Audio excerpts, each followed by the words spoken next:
Question का है 1 metre scale correct reading देता यदि यूज किया जाता 0 डिग्री पर, तब 0 डिग्री पर यदि इसके द्वारा लंबाई मापते तब सही लंबाई मापता, लेकिन हम यूज कर रहे हैं 50 डिग्री पर, तो पूछ रहा है कितना परसेंटेज वो गलती की है लंबाई मापने में। तो आप जानते हैं ज़्यादा टेम्परेचर पर मीटर स्केल है, तो टेम्परेचर ज़्यादा पर तो उसका लंबाई बढ़ गया है, तो जितना लंबाई बढ़ गया है वही तो गलती कर रहा है। कि मान लीजिए कि रहना चाहिए मीटर स्केल का लंबाई इतना और है इतना, तो ये जो बढ़ गया यही तो एरर है। तो आप जानते हैं डेल एल बराबर एल अल्फा डेल टी, तो डेल एल अपॉन एल बराबर अल्फा डेल टी, हमको परसेंटेज एरर, तो del l into l into 100, तो del L by l into 100, तो अल्फा डेल टी इंटू 100, यही तो निकालना है, वैल्यू सिर्फ रख देना है। Del L by l into 100 is equal to alpha का वैल्यू दिया है 002 into del t, real measurement होता 0 पर लेकिन यूज किया जा रहा 50 पर, तो डेल टी है 50 इंटू 100, कैलकुलेट करेंगे कि कितना परसेंटेज का गलती उस मीटर स्केल के द्वारा 50 डिग्री पर है। क्वेश्चन दिया कि 1 मीटर स्केल है जिसके द्वारा करेक्ट रीडिंग होता कितना पर, 0 डिग्री पर, लेकिन उस मीटर स्केल से लंबाई मापा जा रहा है कितना पर, 50 डिग्री पर। सही रीडिंग करता कितना पर, 0 पर, अब मापा जा रहा है कितना पर, 50 पर, तब तो गलती हो गया। क्योंकि 50 पर तो उस मीटर स्केल जिससे लंबाई मापना है वो खुद सही लंबाई का नहीं है, उसका खुद लंबाई बढ़ गया है, तो जितना उसका लंबाई बढ़ा है उतना ही तो उसके द्वारा गलती हुआ। तो कितना परसेंटेज एरर है, मतलब del L by l into 100 कितना है, कैलकुलेट कर लिए कि कितना होगा। क्वेश्चन देखना है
क्वेश्चन यहाँ दिया कि एल्युमिनियम का रॉड है जिस मीटर स्केल से मापा गया वो कॉपर का बना है, मतलब रॉड एल्युमिनियम का है और जिस मीटर स्केल से मापा गया वो कॉपर का है। तो आप देख रहे हैं यहाँ अल्फा रॉड का और अल्फा मीटर स्केल का। तो मीटर स्केल तो कॉपर का बना हुआ है सीयू का, तो अल्फा सीयू जो है वही अल्फा मीटर स्केल का है 0005, और अल्फा एल्युमिनियम का जो है वही रॉड का है, क्योंकि एल्युमिनियम के रॉड को मापा गया, तो वो दिया 0.0004। और देख रहे हैं कि 30 डिग्री पर मापा, तब मेजर्ड वैल्यू यह है, ये मेजर्ड वैल्यू है। हमको कह रहा है कि एक्चुअल वैल्यू बताइए क्या है, करेक्ट वैल्यू क्या है। तो मेजर्ड लेंथ, मेजर्ड वैल्यू दिया हुआ है 40 मीटर। अब एक्चुअल लेंथ क्या होगा, एक्चुअल वैल्यू क्या होगा, यही निकालना है। फार्मूला तो बता दिए, डायरेक्ट फार्मूला पर रख देना है, निकल चुका है, पढ़े हैं कि कैसे कैसे, कि measured value is equal to, formula बता दिए हैं, measured actual value is equal to correct value, actual value is equal to measured value, और लिखे हैं, याद कीजिए ऊपर उल्टा लिखे हैं, 1 इंटू अल्फा किसका, मीटर स्केल का, और del T by 1 plus alpha किसका, रॉड का इंटू डेल टी। वैल्यू सिर्फ रख देना है डेल टी। तो रियल मेजरमेंट होता 0 डिग्री पर, और मेजरमेंट यहाँ किया जा रहा है कितना पर, दिया है 30 डिग्री पर, तो डेल टी का वैल्यू 30 है। तो मेजर्ड वैल्यू यहाँ लिखा हुआ है 1 प्लस अल्फा एम बता दिए कि मीटर स्केल जो है वो कॉपर का है, तो कॉपर वाला वैल्यू रख दीजिए, डेल टी 30 रख देना है, और 1 प्लस अल्फा आर, और रॉड एल्युमिनियम का है तो जो एल्युमिनियम का अल्फा है वो लिखिए, डेल टी वैल्यू कैलकुलेट कीजिएगा, एक्चुअल वैल्यू निकल जाएगा। पढ़े हैं थर्मल एक्सपेंशन का प्रभाव सिंपल पेंडुलम के टाइम पीरियड पर पड़ता है। दूसरा बता दिए कि उसका प्रभाव के ही कारण जो रेलवे ट्रैक में गैप जगह जगह रहता है, बाई मेटेलिक स्ट्राइप पर क्या प्रभाव पड़ता है, उसका ही प्रभाव मेजरमेंट पर भी पड़ता है। मेजरमेंट पर कैसे कैसे प्रभाव पड़ता है वो बताएं, देखना है। थर्मल स्ट्रेस, थर्मल स्ट्रेन का case, thermal stress, thermal stress, thermal force, thermal pressure, ये सब का case. Thermal stress, thermal force, thermal pressure, समझिए।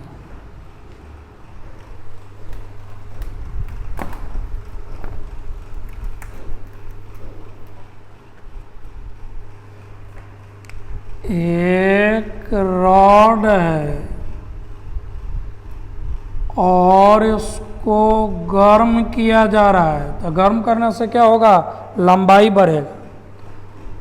दोनों ओर से क्लैंप्ड यदि कर दिया गया, क्लैंप्ड कर दिया गया, तो लंबाई बढ़ रहा है या दोनों ओर से क्लैंप्ड है, तब तो दोनों ओर ये फोर्स लगाएगा, तो कितना स्ट्रेस पड़ेगा, कितना फोर्स लगेगा, ये देखना है।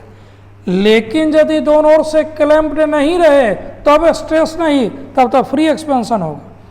तो यदि रॉड क्लैंप्ड है दोनों इन से, rod is clamped at both the ends and heated, और गर्म किया जाएगा, तब तो आप जानते हैं दोनों ओर ये क्या करेगा, स्ट्रेस उत्पन्न करेगा। डेल एल होता है, l alpha, l not alpha del t, और डेल एल बराबर इतना, इसका मतलब डेल एल बाई एल होगा अल्फा डेल टी, और डेल एल बाई एल को आप जानते हैं क्या कहते हैं, स्ट्रेन। तो ये है थर्मल स्ट्रेन। तो थर्मल स्ट्रेन निकल गया, डेल एल बाई एल बराबर इतना। और आप इलास्टिसिटी याद कीजिए पढ़े हैं कि Young's modulus of elasticity Y बराबर स्ट्रेस बाई स्ट्रेन, मतलब स्ट्रेस बराबर वाई इंटू स्ट्रेन।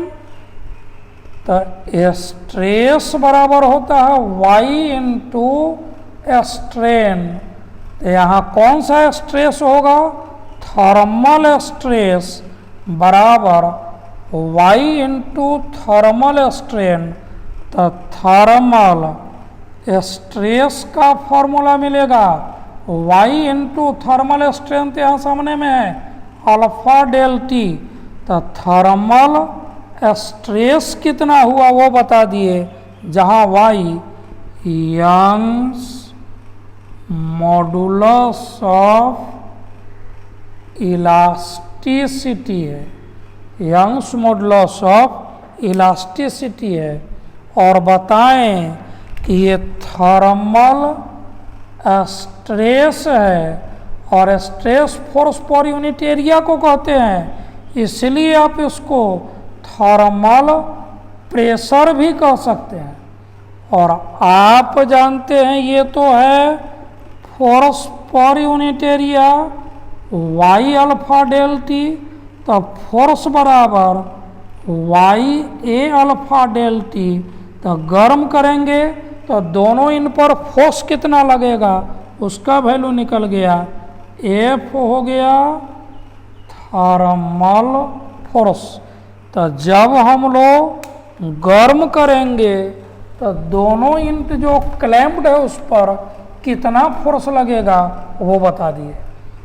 लेकिन यदि रॉड क्लैम्प्ड नहीं है और तब आप गर्म कर रहे हैं, तब thermal stress, thermal force, thermal pressure ये सब जीरो हो जाएगा। If the rod is not clamped at both the end, then दोनों इन पर क्लैम्प्ड नहीं है, then thermal stress, thermal pressure zero होगा, थर्मल फोर्स जीरो होगा। तो बताएं कि थर्मल स्ट्रेस क्या है, थर्मल स्ट्रेन क्या है, थर्मल फोर्स कितना है, ये समझिए। तो जब कोई रॉड है और दोनों एंड पर क्लैम्प्ड है और उसको हीटेड करेंगे, तब का स्थिति हम लोग देख रहे हैं कि क्या क्या होगा। तो दोनों ओर तो फोर्स लगाएगा, तो वही तो थर्मल स्ट्रेस है। थर्मल स्ट्रेस मतलब फोर्स पर यूनिट एरिया। तो फोर्स पर यूनिट एरिया तो प्रेशर भी कह सकते हैं आप। और फोर्स पर यूनिट एरिया जब निकला तो थर्मल फोर्स कितना एग्जॉर्टेड हुआ वो हमको निकल गया।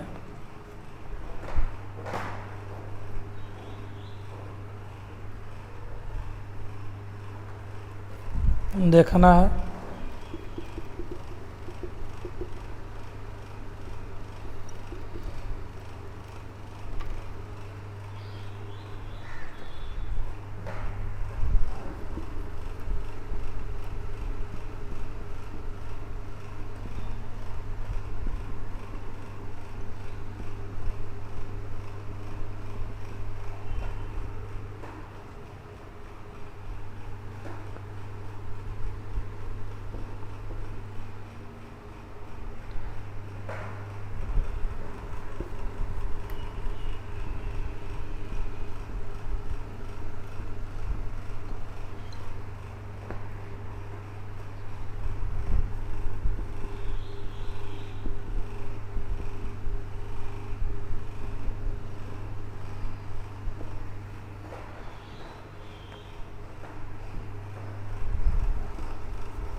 क्वेश्चन दिया है पर केल्विन भी हो सकता है, पर डिग्री सेंटीग्रेड पर केल्विन रहे, दोनों सेम है क्योंकि change in kelvin change in centigrade के बराबर होता है।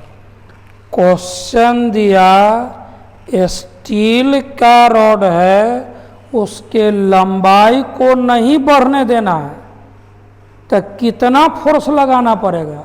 अरे गर्म करेंगे तब तो लंबाई बढ़ेगा, तो लंबाई न बढ़े इसके लिए तो फोर्स लगाना होगा। तो कितना फोर्स लगाना होगा? तो जितना फोर्स ये बाहर की ओर लगाएगा उतना ही फोर्स यदि अंदर की ओर लगाएंगे तब लंबाई नहीं बढ़ेगा। और अभी जस्ट बताया है कि कितना हमको बाहर की ओर फोर्स लगाना पड़ता है। अभी पढ़े आप कि डेल एल बाई एल बराबर अल्फा डेल टी, ये क्या है? Thermal strain. और बता दिए हैं स्ट्रेस बराबर वाई इंटू स्ट्रेन मतलब Y into alpha del t. Stress बराबर एफ बाई ए बराबर वाई अल्फा डेल टी। तो एफ बराबर निकल चुका है कि कितना होगा, तो हमको यही यहाँ पर निकालना है कि कितना बड़ा प्रेशर लगा था। प्रेशर तो यही आप जानते हैं जो स्ट्रेस को कहते हैं। तो थर्मल कितना प्रेशर का जरूरत है? प्रेशर किसके बराबर लगेगा? थर्मल स्ट्रेस के बराबर। और थर्मल स्ट्रेस तो वाई अल्फा डेल टी है, तो वाई सामने में दिया है 2 इंटू इतना, अल्फा का वैल्यू भी दिया हुआ है डेल टी, दिया गया है टेम्परेचर कितना से रेज्ड हुआ 100, तो इंटू 100 कैलकुलेट कर लेंगे कि इतना बड़ा प्रेशर दोनों ओर से अप्लाई करना होगा तभी इस रॉड का लंबाई नहीं बढ़ेगा, अदरवाइज इसका लंबाई बढ़ेगा।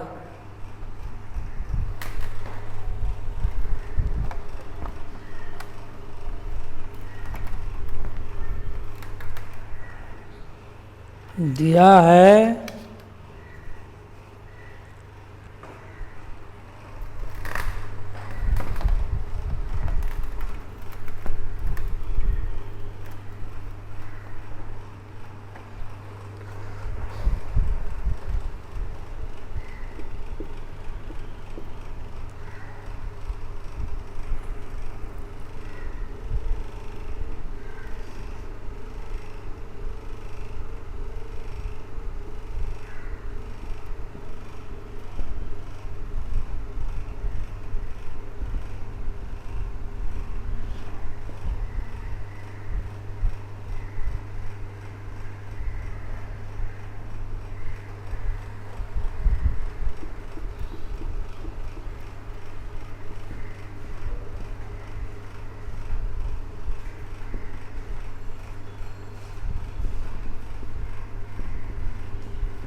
क्वेश्चन है एक कॉपर का रॉड सस्पेंडेड है, इससे एक बॉडी अटैच कर दिया गया। क्वेश्चन में दिया कि टेम्परेचर रिड्यूस्ड किया, तो टेम्परेचर जब घटेगा तो इसमें कंडक्शन होगा, ऊपर की ओर फोर्स लगेगा, और एक्सपेंशन करता है तब रॉड बाहर की ओर फोर्स लगाएगा, कॉन्ट्रैक्शन करेगा तब तो ऊपर की ओर। तो ये लंबाई तो इसका घटना चाहेगा। जब टेम्परेचर घटाता है, टेम्परेचर घटाया जाता है, तो दोनों ओर से लंबाई पर ऐसे फोर्स लगता है तब ना इसका लंबाई घटता है। तो ये टेम्परेचर घटने के कारण इधर फोर्स लगा, लेकिन इसका mg इसको यदि बैलेंस कर दे तो इस रॉड का लंबाई नहीं घटेगा। तो क्वेश्चन यहाँ का कि कितना मास को इससे सस्पेंड करना पड़ेगा कि टेम्परेचर घटाने पर भी लंबाई नहीं बदला। तो आप जानते हैं थर्मल फोर्स को mg बैलेंस किया और पढ़ चुके हैं, अभी जस्ट बताए कि डेल एल बाई एल मतलब अल्फा डेल टी है स्ट्रेन, और स्ट्रेस का बता दिए हैं y इंटू स्ट्रेन, और स्ट्रेस का मतलब फोर्स पर यूनिट एरिया। तो फोर्स का फॉर्मूला बताए हैं y a alpha del T बराबर mg, या m हमको निकालना है, तो y a alpha del T by G, या y pi R square alpha del